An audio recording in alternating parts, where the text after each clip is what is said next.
Pozdrav ljudi, nije nas bilo neko vrijeme, razumite nas, zbog privatnih obaveza je tako. Evo nas ponovo, danas ćemo malo da se vozimo jer je praznik i mi smo odlučili da ga iskoristimo malo drugačije nego obično, da se vozimo motorom. Šta je naš cilj danas? Iako živimo relativno blizu čuvene ceste Plominke, svega nekih 60 km, mi još nismo vozili tu cestu i evo danas je došao red i na to. Usput ćemo da pogledamo malo Učku, vrh Vojak i da se vratimo nekim lijepim cestama, pa pridružite nam se na ovoj vožnji. Opremu imamo, mašina je spremna, idemo polako s Božjom pomoći.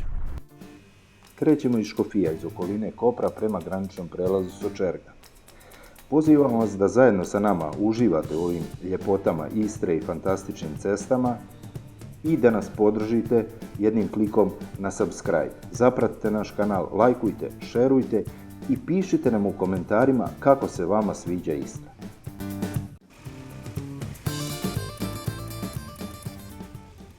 Nešto više od 20 km dalje stižemo do slovenačke strane graničnog prelaza Sočerga. Prelazimo naravno bez kontrole i zaustavljanja i nastavljamo dalje prema hrvatskom dijelu, odnosno hrvatskoj strani tog prelaza.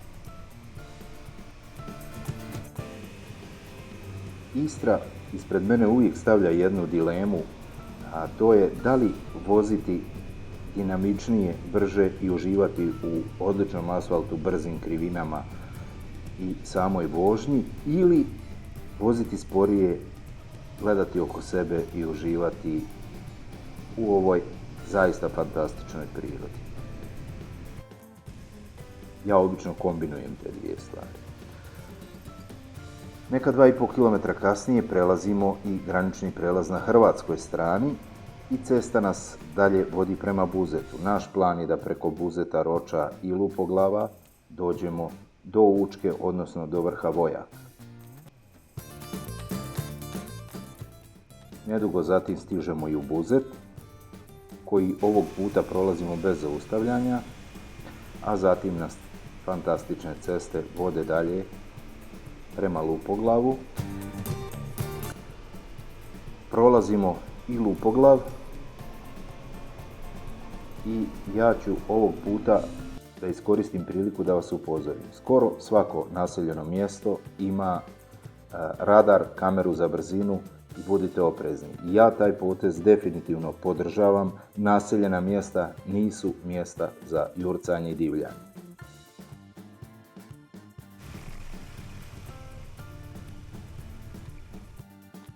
Nakon toga stižemo i do parkinga u podnožju Vojaka, dakle Učka, i tu nas dočekuje jedan znak koji nas nije baš obradovao, to je ovaj koji kaže da dalje mogu da voze samo određena službena vozila. Tu smo na parkingu, do vrha Vojak je previše, skoro 6 km, nemamo vremena da idemo pješke, međutim, iako je ovdje kao zabranjen saobraćaj, svi idu, svi voze, upravo par motora prošlo, pa ćemo i mi da rizikujemo, pa šta nam Bog da.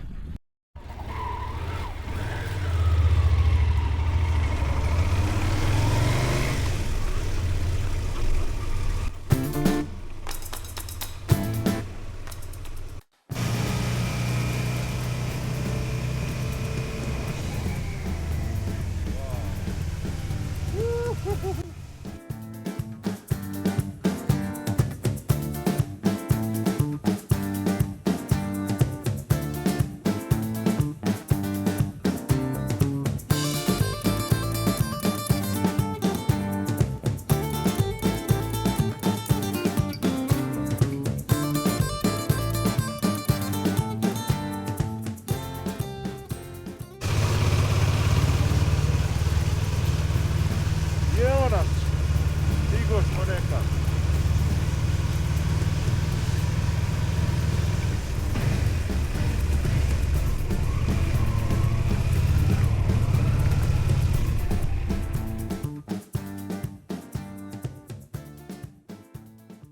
Evo nas stazom dalje. Šta je važno da napomenemo?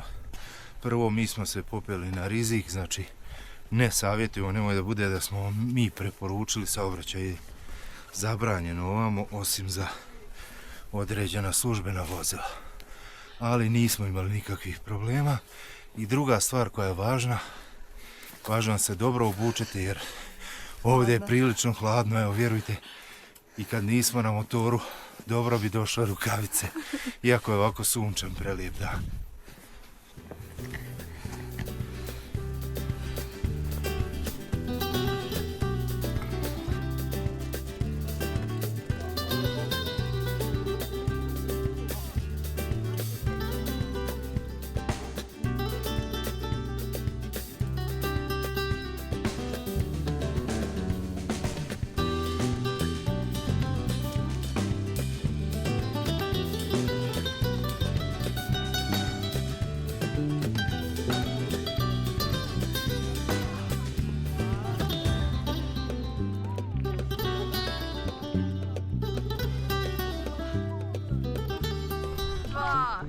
Šta da vam kažem?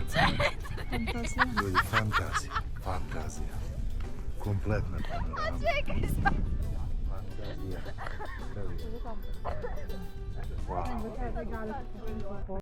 Na samom vrhu se nalazi i kula Vojak i uzletište za slobodno letenje, dakle za letenje zmajem i padobranom. Suvenirnica i vidikovac.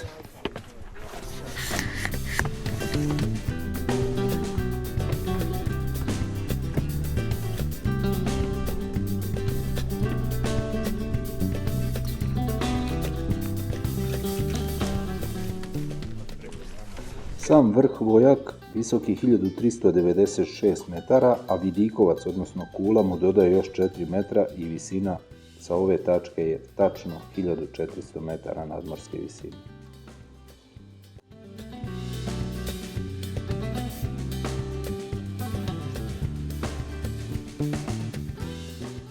Pogled sa ove tačke je zaista fantastičan. Sa jedne strane gledate plavi Jadran i nebo koji se bukvalno sastaju i skoro da ne možete da vidite granicu.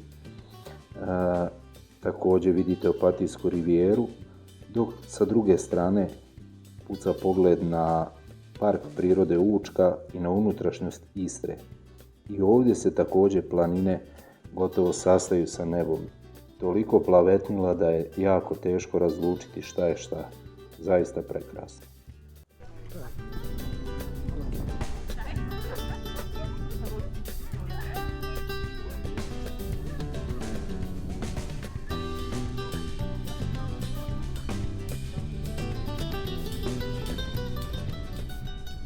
Idemo dalje.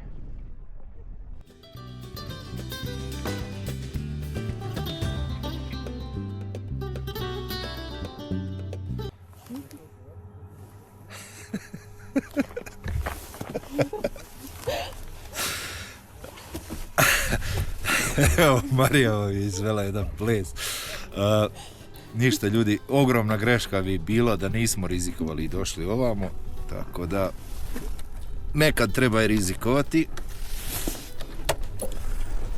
Sljedeće, Opatija negdje na kaficu, pa ćemo dalje. Do Opatije imamo nekih nešto više od 20 km, pa se vidimo ponovo.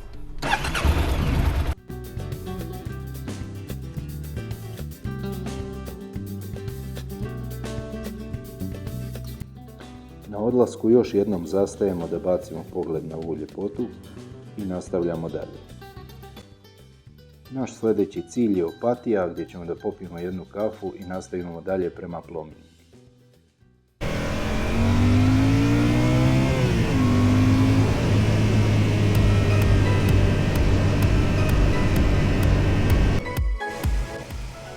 Cesta kojom se od Vojaka spuštamo do Opatije je zaista fantastična, jedna od najboljih cesta kojim sam vozio. Krivine su veoma oštre, asfalt je dobar i vozi se dinamično i dobro. Jednostavno, krivine su takvog tipa da od vas traže da upotrebite sve ono što znate, a pritom i dalje niste prebrzi i ne rizikujete mnogo. Ovo je zaista odlična cesta i svaka preporuka.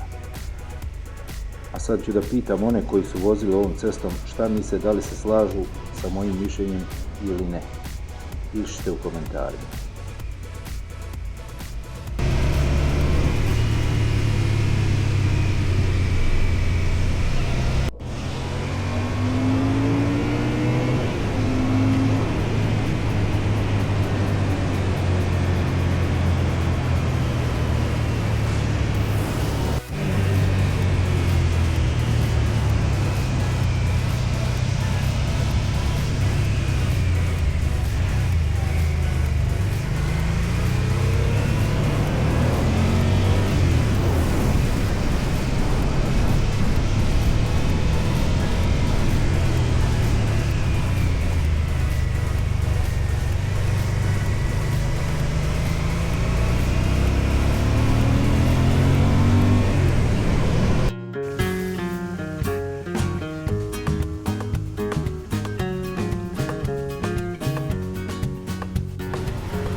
I evo ljudi, u Opatiji smo, ali jedna preporuka od mene,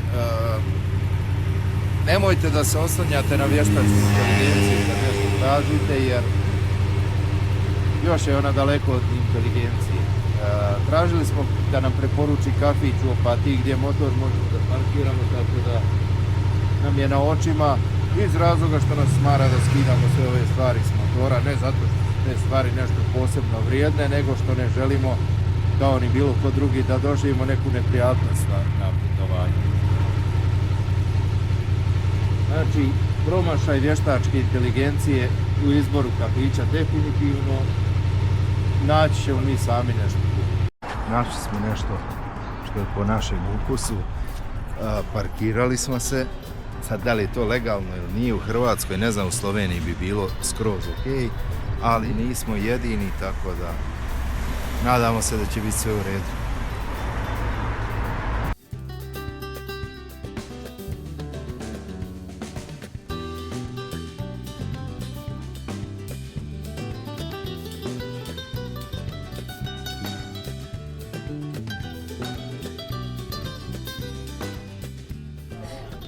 Evo nas na kafici. Usput smo odlučili i da ručamo zato što smo pomalo već gladni, još je dosta puta ispred nas, a i šta ja znam, pohvala za ovaj lokal zato što su im cijene sasvim ok, kafa negdje od 2 do 3 eura, pivo 3,5, 4,5 eura, zavisi veće ili manje, Coca-Cola 3,5 eura, znači cijene iste kao u Kopru, s tim što je hrana dosta povoljna. Evo, ovaj obrok je 8 eura, ćevapčići, pomfrit, salata. Pohvale za ovaj lokal, Kalipso.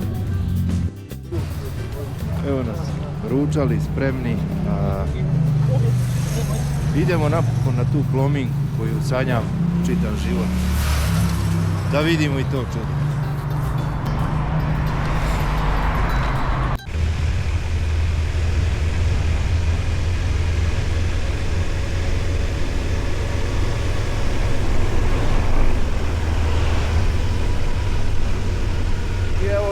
Mjestu Mošćenička Draga. Odavde dalje je Plominka, do Plomina, to nekih 20 km.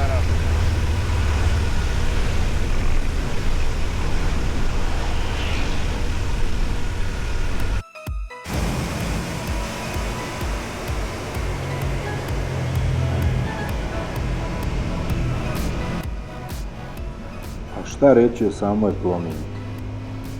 Ne bi bila legendarna da nije takva kakva jeste. Odlična, sjajna cesta, još sjajniji i ljepši pogled na Jadran.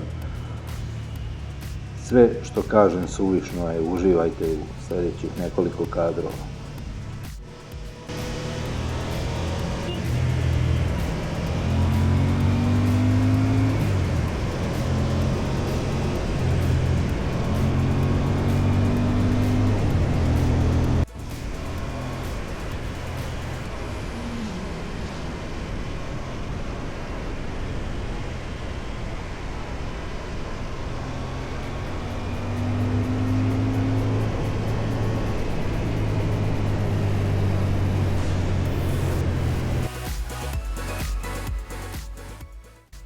Vožnja po ovoj cesti je takvo uživanje da vrijeme naprosto leti. Čini mi se da smo za trenutak stigli do čuvenog Vidikovca na Plominki i tu ćemo i da zastanemo. Naravno, nećemo da siječemo punu liniju, okrenut ćemo i vraćamo se nazad, a tu su i gospoda u plavom. Ne bi bilo dobro da smo pred njima tako nešto uradili.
Evo nas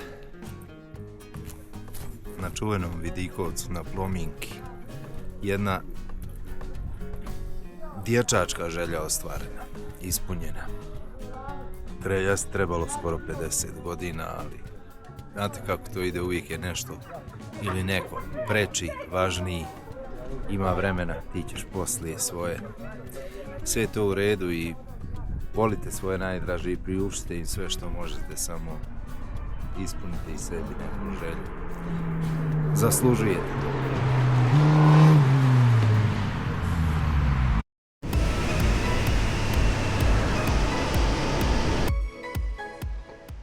Kad sebi ostvarite i ispunite dugogodišnju želju, na neki način ste pomalo shrvani emocijama. S jedne strane, srećni ste što ste napokon doživjeli to što ste tako dugo željeli, s druge strane, osjećate se kao da ste nešto izgubili. Na sreću, prelijepa Istra i ceste stvorene za vožnju motora nam odmah daju do znanja da ništa nismo izgubili, nego smo samo dobili, kao što svakim zajedničkim trenutkom i svakom vožnjom samo dobijete. I evo nas nazad u Kopru, poslije nekih 230 i nešto kilometara prevoženih, ali kakvih 230 i nešto kilometara fantastičnih, u većim dijelom fantastičnih. Znači, ostvaren dječački san, vozio sam Plominku, bili smo na onom čuvenom Vidikovcu, ali cesta od Vojaka do Opatije je od danas moja nova omiljena cesta, zaista je fantastična. Plominka je fantastična i kažem, dječački je san, ali ova je možda i bolja. Tehnički veoma zahtjevna, a opet fluidna, brza, jednostavno savršena za neko brušenje, da kažemo, sopstvenih vještina i mogućnosti, a da pritom ipak ne rizikujete previše. Definitivno nova omiljena cesta. Spremamo se polako za sutra, odnosno evo već smo motor pripremili, tankali smo, ostaje nam još da se odmorimo, ustanemo rano. Jest. I krenemo na novu destinaciju. Jer sutra nas čeka nešto novo. Marija? Bovec, korita Soče, jeste, poslije ćemo da vidimo, Česoča, ako zaključimo da ima vremena, Slap Kozjak i Mangart, da. Dakle prevoj sedlo Mangart. Ali vidjet ćemo, propustit ćemo se danu i da sve bude spontano, pa ćemo vidjeti kako će izgledati. Trudit ćemo se da ispane najbolje moguće. Uglavnom, hvala na gledanju, puno pozdrava za sve vas i na kraju ono što uvijek kažemo, nosite zaštitnu opremu, vozite defanzivno, vozite pažljivo, čuvajte sebe i druge, vozite i volite se ljudi. Ćao! Ćao!